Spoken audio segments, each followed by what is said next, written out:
Now you're back with the Arise Exchange. The U.S. President-elect Donald Trump has railed against the BRICS union of Brazil, Russia, India, China, South Africa for attempting to ditch the U.S. dollar and float a rival currency. So, is the making of the BRICS and the expansion of the club, as it were, the beginning of a new global order? That's what this panel of international profile speakers discussed at the recent World Policy Conference. Let's take some excerpts. One of the main lessons to be drawn for the West, for the G7, for the European Union is not to continue to lament this decline in influence, which also is a bit something that we have to blame on ourselves. We have a lackluster economic performance. We have political domestic crisis in many European countries, difficulties in forming governments, not only in France, also in my country. It takes some time. So it is not unsurmountable. These are challenges. This is normal. But of course, this leads to a decline in influence and the perception in other parts of the world that, yes, in fact, they are less influential, less important. So, and as your charts have shown, there have been shifts in the shares of GDP, in the population they represent, 45% the BRICS, in the raw earths that are to be found in BRICS countries. Brazil has pointed it out at its speech, the Kazan summit, that quite arguably a large percentage of the rare minerals and earths are to be found in BRICS countries, important for the energy transition. So what do we do now? We must engage in a dialogue with BRICS countries and not lecture them. And we should listen to them and their concerns. If, for example, our host country tells us, listen, the BRICS for us is a geo-economic project, we should accept it as such and start a dialogue on the basis of this being a geo-economic project meant at economic diversification. And the UAE is very good at economic diversification and at implementing CEPAs, their free trade agreements. They want to do some with the European Union as well. So maybe we should also take the hand that is extended to us as a European Union and agree on starting negotiations also with the UAE on a CEPA. That would help, for example, to engage bilaterally. What would also help is to invite BRICS leaders, as has been done this year already by Italy, to G7 summits. You know, our economies have integrated into the world economy in difficult and sometimes complicated ways. I mean, Africa has been a marginalized continent in terms of contribution to trade, in terms of investment flows. And so I think when BRICS came along, it promised the possibility of having a different kind of global economic cooperation that didn't have the legacy of the historical relationship that African economies have had with the global economy typically. I mean, I think we all know the history in terms of being a continent that has been extracted from, a continent that is dependent in many ways on the global economy, and a continent that also had very difficult relationships with Bretton Woods institutions like the World Bank, IMF. If you think back to the 80s, a lot of the debates around structural adjustment, a lot of the debates about the world dictating to African economies economic policy without fully understanding African realities. So I think the idea of an alternative to that and a different way of trading and investment has been very attractive. Of course, South Africa was the first country that benefited from BRICS expansion in terms of being invited to join the bloc a year after BRIC formed to become BRICS. And at the time, so quite soon after the global financial crisis, it also promised a way to recover with a different set of economies. I think if we look at the experience since then in terms of that promise, the BRICS has grown to be quite sophisticated. You see it in their communiques, lots of ambition around trading amongst each other, investing in each other's economies. Now, if I become very specific to the South African experience, if we look at the trade perspective, we export mostly in the BRICS configuration, mostly to China, but also to a certain extent we enjoy good relations with Brazil, India, less so in terms of exports and trade with Russia, but still quite present. And we find that the trade balance on the whole has been against South Africa, so we're running a deficit against the BRICS nations, in particular the main trading partner there being China. And we also find that a lot of the exports that we send to the BRICS bloc remain commodities with very low value added, and they also tend to have very cyclical price cycles. So then the question becomes, have we really changed the quality fundamentally of the trade? So you'd have seen in recent times a lot of the advocacy from South Africa to the BRICS nations has been, how do we close the trade gap and try to move towards a more balanced trade to narrow the deficit in essence, and also how do we move away from commodities to more value-added products.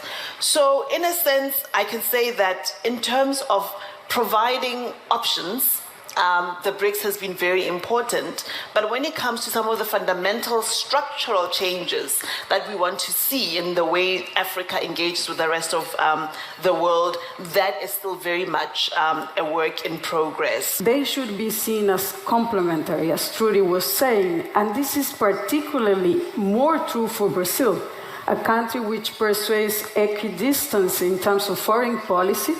And at these times, by balancing relationship with different powers, Brazil creates more strategic opportunities for the private sectors and to diversify economic opportunities. So I think that while the economic integration across these forums, specifically in terms of the BRIC, may take some time, and if we will have to see, and the expanded BRICS are still in a very early stage to know what will happen. As my colleague from the US Chamber was saying yesterday, I think it reflects that they already represent important market for businesses in the short term. So the active participation in the discussions in these forums is strategically and is badly needed in terms of the private sector agenda for the economic agenda to move. If we see from the government perspective, just quickly to remind, what are the main priorities that Brazil has established for these two presidencies? For the G20, fight hunger, poverty, inequality, address sustainable development across economic, social, and environmental dimensions, and advance global governance reform to reflect contemporary realities. If we look into the BRICS priorities, which the Brazilian government has already given a quick overview, and there will be detail along next year, since it starts in January of 2025, we see 5 priorities in terms of the government. Reform of international monetary and financial systems, artificial intelligence governance, climate change, about coordinating efforts for COP30 and other issues that are unaddressed topics in the UNFCCC framework. Health, it will be one of the priorities in BRICS for Brazil, and the institutional development inside the governance of the BRICS in terms of how to integrate new BRICS members and streamline the coordination mechanism. We, from the private sector, in terms of the National Confederation of Industry, we have a big responsibility in chairing, where are the groups of the private sector that channel the inputs into the B20 and into the BRICS. With the B20, we finish our work and we already handed over to our colleagues of South Africa, but we already start working on what will be the priorities for the Brazilian private sector for the BRICS to contribute. And so I would like to share probably five non-exhaustive priorities that we see looking into the synergy of these two groups. The first one is related to what Etienne was mentioning, financing sustainable infrastructure and energy transition. As we know, climate action requires a bold private-public collaboration and to close the finance gap and to scale net zero solutions and a fair energy transition. So here the priority that we see is how to accelerate as a complement to the public funds, private capital. How do we unlock private sector investment? And how do we refine the regulatory policies that can leverage private finance for the climate, for the energy transition. Also here, the New Development Bank, as it was mentioned, has a key role to play in this area. And I think there's also an important element linked to infrastructure. How do we increase the pipeline of approved fundable projects for infrastructure and sustainable infrastructure?